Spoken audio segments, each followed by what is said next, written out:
Okay, next are the functions of management. जब हम management function की बात करते हैं, प्रीवियसली आपने डिस्कस किया कि मैनेजमेंट क्या है, कैसे वर्क करता है, क्यों इंपॉर्टेंट है। बट जब हम उसकी इंपॉर्टेंस की बात कर रहे थे कि हमें मैनेजमेंट करना चाहिए, हम इस एक्टिविटी में ऐसे करेंगे, कौन कैसे करता है, क्या रिजल्ट आता है, ये सब हमने डिस्कस किया।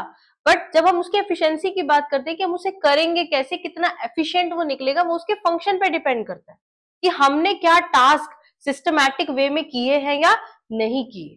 फंक्शंस मींस कि एक प्रोसेस, जो हम मैनेजमेंट का प्रोसेस फॉलो करते हैं कि स्टेप 1 टू लेके स्टेप 4 5 तक कि हम किस तरीके से अपनी एक्टिविटी को परफॉर्म कर रहे हैं।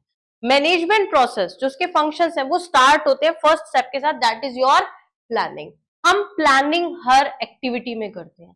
आप अपनी पढ़ाई करने के लिए प्लानिंग करते हो, हम आपको पढ़ाने के लिए प्लानिंग करते हैं। वैसे ही बिजनेस ऑर्गेनाइजेशन जब भी कोई प्रोडक्शन करता है, किसी भी एक्टिविटी में वो इन्वॉल्व है, कोई भी इंस्टीट्यूशन है, वो प्लानिंग पे तो चलता ही है। Planning is deciding in advance what is to be done in future. हम आज डिसाइड करते हैं कि हमें कल क्या करना है। आप भी आज डिसाइड करोगे कि मुझे कैसे पढ़ाई करनी है, कितने सब्जेक्ट को कौन सा टाइम देना पड़ेगा, कितने मार्क्स चाहिए। आप अपनी एफिशिएंसी देखोगे, अपनी एबिलिटीज देखोगे। हर बच्चा नहीं सोच सकता कि मुझे 100% चाहिए, मुझे 90% चाहिए। सबको अपनी एबिलिटीज का आइडिया होता है, उसके अकॉर्डिंग हम अपना गोल सेट करते हैं, हम प्लानिंग करते हैं कि हम इस तरीके से वर्क करेंगे कि इतना अपना आउटपुट आ सके, इतनी परसेंटेज हम अटेन कर सके। तो planning is deciding in advance what is to be done in future. वो हम सब करते हैं। इवन आप अगर अपने घर में किसी फंक्शन की, किसी प्रोग्राम की, किसी वेडिंग की भी बात करते हैं, तो उसमें भी आप पहले प्लान करते हैं कि हम कब करेंगे, कहाँ करेंगे, कैसे करेंगे। प्लान फॉर्म होने के बाद हमें क्या करना पड़ता है, उसे इंप्लीमेंट करना है। इंप्लीमेंट करने के लिए हमें फिर क्या करना पड़ता है, ऑर्गेनाइजिंग। हमें ऑर्गेनाइज करनी पड़ती हैं चीजें। जिस तरीके से हम अपने फंक्शंस में, अपनी पार्टीज में, अपनी वेडिंग्स में प्लानिंग करते हैं और उसके लिए ऑर्गेनाइज करते हैं सब चीजें, वैसे ही जब आप अपने बिजनेस ऑर्गेनाइजेशन की बात करते हो, किसी इंस्टीट्यूशन की बात करते हो, तो उन्हें भी अपनी प्रोडक्शन के लिए या किसी भी सर्विस के लिए अपना एक ऑर्गेनाइजेशनल स्ट्रक्चर बनाना पड़ता है। स्ट्रक्चर मींस कि आप सभी एक्टिविटीज को डिफरेंट पर्सनल्स में डिवाइड करते हो, किसके पास कौन से स्किल्स हैं उसे वो टास्क देते हो। आप एक ऑर्गेनाइजेशनल स्ट्रक्चर फॉर्म करते हो जहां पे आप डिफरेंट डिपार्टमेंट्स फॉर्म करते हो, like production, sales, marketing, finance. तो आप सभी डिपार्टमेंट्स को अलग अलग सेट करते हो, ये एक स्ट्रक्चर फॉर्म होता है जहां पर हम स्किल्ड पर्सनल्स जिसमें जिसकी जितनी ज्यादा एफिशिएंसी है उसे उस डिपार्टमेंट में प्लेस करते हैं। तो हमने अपना एक स्ट्रक्चर बनाया। इस टाइम पे हमने अपनी जितना भी हमारा लेवल है, जो स्केल ऑफ बिजनेस है, स्मॉल है, लार्ज है, उसके अकॉर्डिंग हम अपना स्ट्रक्चर बनाते हैं कि कितने डिपार्टमेंट्स रखे जाएंगे, कितने पर्सनल्स की रिक्वायरमेंट है उसकी। उस ऑर्गेनाइजिंग प्रोसेस को कंप्लीट करने के बाद हमारा नेक्स्ट स्टेप आता है स्टाफिंग, जहां पर हम रिक्रूटमेंट करते हैं कि अब प्रोडक्शन डिपार्टमेंट के लिए हमें एक एफिशिएंट मैनेजर चाहिए, एक स्किल्ड मैनेजर चाहिए जिसके पास अच्छा एक्सपीरियंस हो, जो उस डिपार्टमेंट को होल्ड कर सके, उसको कंट्रोल कर सके। उसी तरीके से कोई फिनेंस का, कोई मार्केटिंग का, जिसके पास जो अच्छी डिग्री होगी, जो एक्सपीरियंस होगा, स्किल्स होंगे, उन्हें उन डिपार्टमेंट में प्लेस करेंगे। मींस यहां पर हम रिक्रूटमेंट कर रहे हैं, हम स्टाफिंग कर रहे हैं, यहां पर हम ह्यूमन रिसोर्स को उस स्ट्रक्चर में अपॉइंट कर रहे हैं। जब आप अपना स्ट्रक्चर फॉर्म कर लेते हो, उसके बाद वहां पर स्टाफिंग मींस आपकी रिक्रूटमेंट हो जाती है स्किल्ड पर्सनल्स की, जिसके पास जो टास्क करने की जितनी ज्यादा एफिशिएंसी आप उसे वही अलॉट करते हो। वो सब करने के बाद अब आपको ये देखना है कि उस इंडिविजुअल ने अपना टास्क सही किया या नहीं किया। अब आप उसे क्या देते हो, डायरेक्शन। मींस आप उसकी क्रिटिसिज्म, उसका मोटिवेशन, उस पर वर्क करते हो, आप डायरेक्ट करते हो। यहाँ पे हम लीडरशिप की बात करते हैं, यहाँ पे हम इन्फ्लुएंसिंग की बात करते हैं, मोटिवेशन की बात करते हैं, कि आप डायरेक्ट करते हो एज अ लीडर।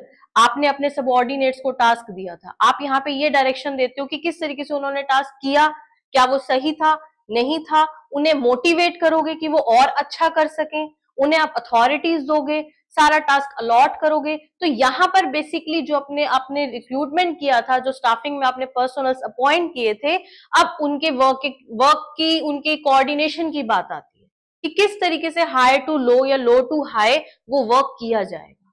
उन्हें डायरेक्शन दी जाएगी कैसे वो वर्क अच्छा कर सकते हैं, अगर ऑलरेडी अच्छा कर सकते हैं तो उन्हें और इंप्रूव कैसे किया जा सकता है।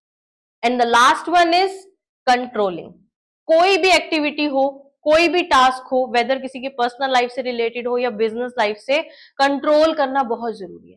मींस आपको यहाँ पे कंपेयर करना है कि जो आपने फर्स्ट स्टेप में प्लानिंग की थी, जैसा आपने प्लान किया था, उसके लिए ऑर्गेनाइज किया, आपने पर्सनल अपॉइंट किए, उन्हें डायरेक्ट किया, अब आप ये चेक करेंगे कि जो आपने स्टैंडर्ड सेट किए थे, जो प्लान सेट किए थे, क्या आप उन प्लान्स को अच्छे से सक्सेसफुली इंप्लीमेंट कर पाए हैं या नहीं कर।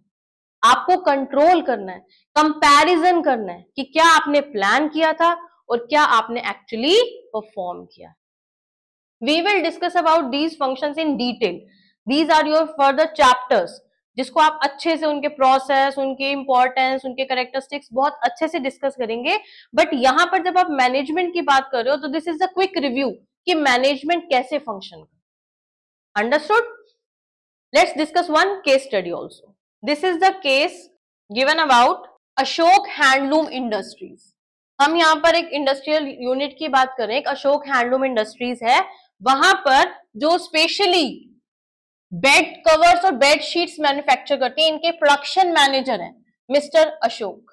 मैनेजर ए मिस्टेक हमसे भी हो जाती है, करेक्ट करना पड़ता है, कंट्रोल करना पड़ता है। In the company his design team developed some prints for bed covers. देखिए प्रोडक्शन डिपार्टमेंट है, डिपार्टमेंट सेट हो चुका है, बेडशीट्स बनानी है, उन्होंने अपने डिपार्टमेंट के लिए एक डिजाइन टीम बनाई थी, जो टीम अपने प्रिंट सेटअप करती है कि हम कैसी डिजाइन की बेडशीट्स बनाएंगे। Okay, although they looked very impressive, the use of silk made the product too expensive for the customer. Obviously आपकी मार्केट में डिफरेंट टाइप ऑफ कस्टमर्स होते हैं, कोई चीप प्रोडक्ट्स चाहते हैं, कोई एक्सपेंसिव चाहते हैं। अब उन्होंने सिल्क बेडशीट्स बनाई हैं जो दिख बहुत अच्छी रही हैं बट एक्सपेंसिव है, जो हर कोई अफोर्ड नहीं कर सकता। Praising their effort, Mr. Ashok suggested that they keep the silk bed covers for special occasions. तो उन्होंने उनके अपने जो भी सबऑर्डिनेट्स थे जिन्होंने ये डिजाइन्स बनाए, उन्होंने उन्हें प्रेज किया कि उन्होंने बहुत अच्छा काम किया है। बट अगर हम रेगुलर अपनी सेल्स को चेक करेंगे तो इतनी एक्सपेंसिव चीजें लोग रूटीन में नहीं परचेज करते। तो उन्होंने अपने पर्सनल्स को सजेस्ट किया कि ये जो सिल्क बेडशीट्स हैं, they can keep that for special occasions like Diwali और अदर फेस्टिवल्स, जहां पे लोग एक्सपेंसिव चीजें खरीद करना पसंद करते हैं। अब आप यहां देखो क्या प्लानिंग हो रही है, कैसे मैनेजमेंट हो रहा है, ठीक है? ओके, क्योंकि ये रेगुलर बेसिस पे नहीं सेल होती है तो हमने इन्हें स्पेशल ओकेजन्स के लिए रख दिया। अब आपको यहां पर बताना है कि यहाँ पे कौन से फंक्शन ऑफ मैनेजमेंट की बात की गई है। प्लानिंग तो वो कर चुके हैं, स्ट्रक्चर भी बन चुका है, पर्सनल्स भी हैं जो वर्क कर रहे हैं, उन्होंने अपनी प्रोडक्शन भी कर दी। अब यहां पर मैनेजर ने क्या किया, जो प्रोडक्शन हुई है उसको प्रेज किया कि उन्होंने अच्छा बनाया है, बट उन्हें एक गाइडेंस दी कि वो एक्सपेंसिव बेडशीट को ओकेजन के लिए रख सकते हैं।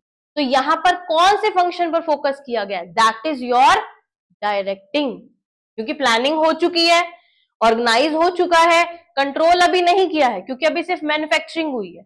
यहाँ पर अच्छी डायरेक्शन दी गई है कि अगर आपने एक्सपेंसिव शीट्स बना दी हैं तो उसके लिए आपको प्रेज किया जा रहा है कि आपने अच्छा काम किया है, और अच्छा काम किया है उसको कैसे यूज किया जाएगा, ओकेजन्स। तो ये एक मैनेजर की अच्छी डायरेक्शन को शो करता है। This is the function of management that is pointed here. Okay, understood?